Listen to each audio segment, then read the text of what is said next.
تو خلاف معمول اس نے میری بات مان لی، لیکن جب وہ قدموں کھڑکی کے پاس کھڑی ہماری باتیں سن رہی تھی، شاید سغرا نے اسے پہلے ہی اس بات کی اطلاع دے دی ہو کہ میں اپنے بیٹے کے لیے دوسری لڑکی کا رشتہ ڈھونڈ رہی ہوں۔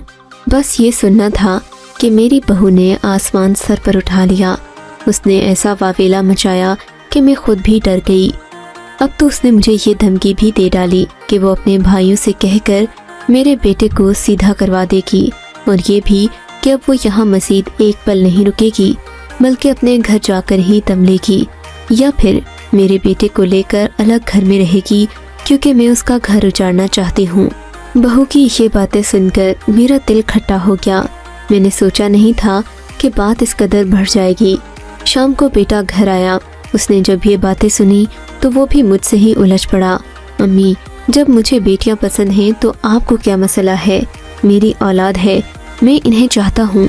آپ میں تو خوف خدا بیٹے کی باتیں سن کر بھی میرا ذہن بدلا نہیں تھا۔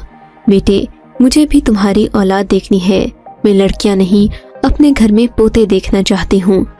میری بات پر بیٹے نے میرے سامنے ہاتھ جوڑ دیے۔ امی، میں سب سے تنگ آ گیا ہوں۔ بیٹے کی باتوں سے بھی مجھ کو بہت رنج ہوا۔ میں نے جب رشیدہ سے بات کی تو اس نے مجھے ایک ایسی ترکیب بتائی جسے سنتے ہی میری روح کانپ گئی، مگر پھر اس کے سمجھانے پر میں آمادہ ہو گئی۔ اس نے جو بات مجھے بتائی تھی وہ 100% درست بھی تھی، مگر ایسا کرتے ہوئے میرے ہاتھ کانپ رہے تھے۔ مجھے رشیدہ نے بتایا کہ میں اپنی بہو کو ہی ٹھکانے لگا دوں، اس سے نہ رہے بانس اور نہ بجے بانسری والی بات ہو جائے گی، اور میں بنا کسی ہنگامے کے دوسری لڑکی بہا کر گھر لے آؤں گی۔ اس بات کا سوچتے ہی میرے تو رونگٹے کھڑے ہو گئے۔ میری بہو میری 3 پوتیوں کی ماں تھی، مگر کبھی کبھی انسان کی خواہشات اسے خود غرض بنا دیتی ہیں، اور ایسا میرے ساتھ بھی ہوا۔ اس رات میرا بیٹا گھر نہیں تھا، اس لیے میں اپنے منصوبے پر عمل کرنے کے لیے تیار تھی۔ اب میں سغرا پر بھروسہ نہیں کر سکتی تھی۔ جب میری بہو سونے کے لیے اپنے کمرے میں چلی گئی تو سغرا اس کے لیے پانی لینے کچن میں آئی۔ اسے دیکھ کر میں بھی کچن میں آ گئی۔ بیٹی، جا کر باغیچے سے تازہ لیمو تو توڑ لاؤ، سینے میں بہت جلن ہو رہی ہے، میں بھی قہوہ بنا کر پیوں گی تو ذرا آرام آ جائے گا۔ میری بات پر وہ دوڑی دوڑی باغیچے میں گئی۔ میں نے پیچھے سے پانی میں وہ دوا ملا دی جو مجھے رشیدہ نے اپنی بہو کو ٹھکانے لگانے کے لیے دی تھی۔ پانی میں وہ دوا ڈال کر دیکھا تو اس کا رنگ کچھ گدلا سا ہو گیا، کہیں میری بہو کو شک نہ ہو جائے۔ یہ سوچ کر میرا دل عجیب سا ہو رہا تھا، مگر پھر سغرا آتے ہی پانی کا گلاس لے کر واپس چلی گئی۔ میں بھی اطمینان سے اپنے کمرے میں زور سے دھڑک رہا تھا۔ نہ جانے اب کیا ہوگا، بڑے سے بڑا مجرم بھی جرم کرتے ہوئے اس کے ہاتھ تو کانپتے ہی ہیں، اور پھر میں تو یہ کام پہلی بار کر رہی تھی۔ مجھے نیند نہیں آ رہی تھی۔ میں کروٹ پر کروٹ بدل رہی تھی کہ میری بہو کے کمرے سے شور کی آوازیں آنا شروع ہوئی۔ یہ سغرا کی آواز تھی جو چیخ چیخ کر اپنی مالکن کی موت کا ماتم منا رہی تھی۔ یہ سنتے ہی میں نے بھی اپنا ناٹک شروع کر دیا۔ چیختی چلاتی شور مچاتی باہر والے دروازے کی جانب بڑھی۔ ہائے، میری بہو مر گئی۔ میں دروازہ کھولنے ہی والی تھی کہ کسی نے عقب سے میرے سر پر بھرپور وار کیا۔ میں اس وار کو سہ نہیں سکی اور زمین پر جا گری۔ اس کے بعد مجھے کچھ ہوش نہیں رہا کہ میرے ساتھ کیا ہوا۔ میری جب آنکھ کھلی میں نے خود کو ایک تاریک کمرے میں پایا۔ خدا جانے کتنے دنوں کے بعد میری آنکھ کھلی تھی، یہ تو میں نہیں جانتی، مگر آس پاس اندھیرا پا کر مجھے ایسا ہی لگا جیسے میں اپنی قبر میں آ گئی ہوں اور مجھے دفنا دیا گیا ہو۔ میں تو اپنی بہو کو قبر میں دفن کرنے کا سوچ رہی تھی، مگر یہ تو بازی ہی الٹ گئی تھی۔ میرے ذہن میں مختلف سوچیں آنے لگیں۔ مجھے سمجھ نہیں آ رہا تھا کہ میں اس وقت کہاں ہوں۔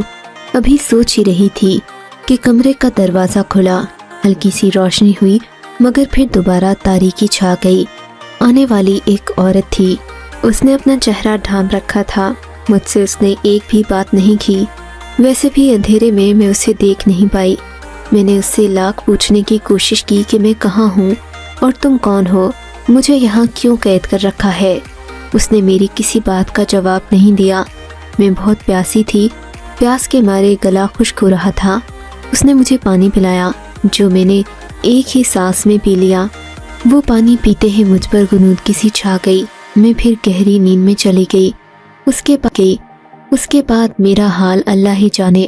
جب میری آنکھ کھلی تو پھر وہی کمرہ، تنہائی اور اندھیرا دیکھ کر میرا جی گھبرا گیا۔ میں اللہ تعالیٰ سے اپنے گناہوں کی معافی مانگنے لگی۔ سچ پوچھئے تو اس وقت وہ کمرہ مجھے کسی قبر سے کم نہیں لگ رہا تھا۔ میں نے چیخنا چلانا شروع کیا مگر کوئی میری مدد کو نہیں آیا۔ میں نے دروازے پر کھڑے ہو کر دستک دینا شروع کی مگر لگتا تھا جیسے اس گھر میں کوئی بھی نہیں ہے۔ ہر طرف اندھیرا تھا اور یہ کمرہ بالکل خالی۔ اس میں نہ بستر تھا اور نہ ہی کوئی دوسرا سامان۔ اس ٹھنڈے فرش پر لیٹے لیٹے اب تو میری ہڈیاں دکھنے لگی تھی۔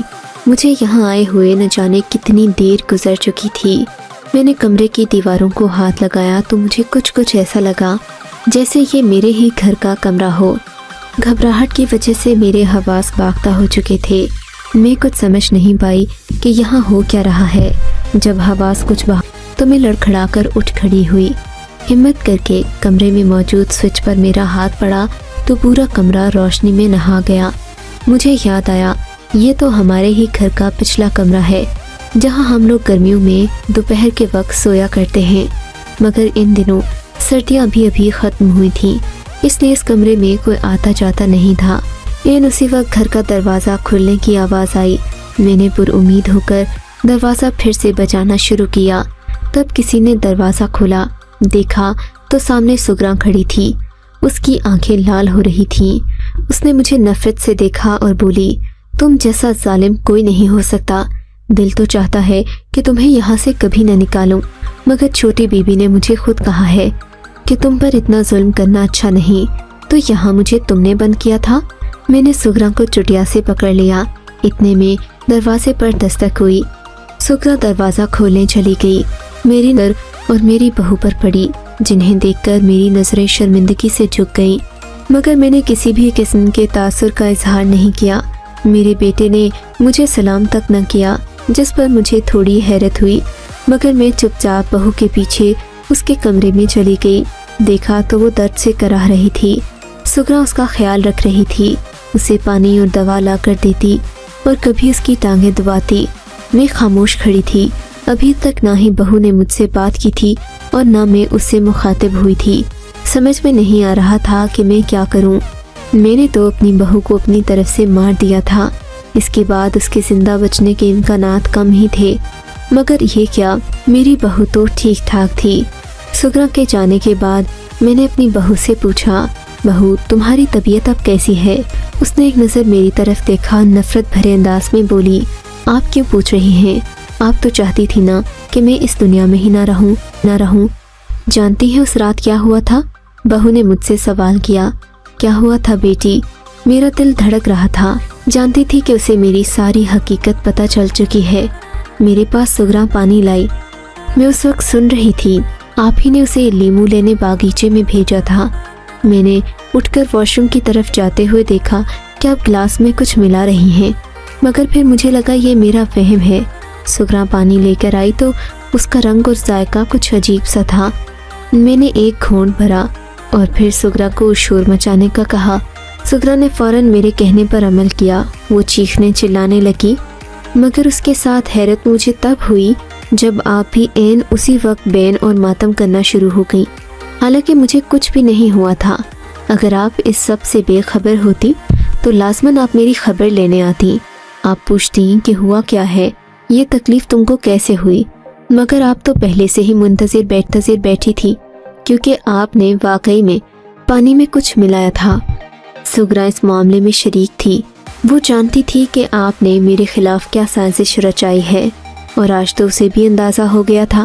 وہ جانتی تھی کہ اب آپ کوئی نہ کوئی اور ناٹک لازمی کریں گی، اسی لیے اس نے آپ کے سر پر ڈنڈا مار کر آپ کو بے ہوش کر دیا تاکہ آپ اس ایمرجنسی کی صورتحال میں مزید کوئی ہنگامہ کھڑا کر کے طوفان نہ مچا دیں۔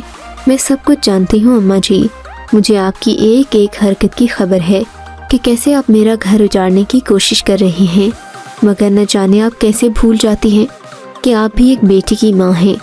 میری بہو مجھے شرم دلانے کی کوشش کر رہی تھی۔ میں جو پہلے شرمندہ بھی ہو رہی تھی، اب اس کے ایسا کہنے پر اور شیر بن گئی۔ اس کی ان ساری باتوں نے میرے غصے کو ہوا دی۔ میں اپنے بیٹے کے پاس گئی، اس سے ساری بات کہہ ڈالی کہ تمہاری بیوی نے مجھ پر الزام لگایا ہے، میں نے تو پانی میں کچھ نہیں ملایا، جو یہ کہہ رہی ہے وہ سراسر غلط ہے۔ بھلا کوئی ساس اپنی بہو سے ایسا رویہ کیوں اختیار کرے گی جبکہ وہ اس کی خدمت بھی کرتی ہو؟ بات تو میری بھی صحیح تھی، مگر میری بدقسمتی کے سغرا نے میرا سارا بھانڈا پھوڑ دیا۔ اس نے نہ صرف میرے بیٹے کو بلکہ بہو کو بھی میری ایک ایک بات بتا دی۔ شاید سغرا ضمیر فروش نہیں تھی، میرے روپے پیسے اس کو متاثر نہیں کر سکے، اور اس نے جو کہنا تھا وہ کہہ کر ہی دم لیا۔ مگر میرے بیٹے نے محض ایک نوکرانی کی بات پر یقین کر کے مجھ سے بات چیت بند نہیں کی، بلکہ اس نے اس بات کی تصدیق رشیدہ سے بھی باتوں ہی باتوں میں کر لی تھی۔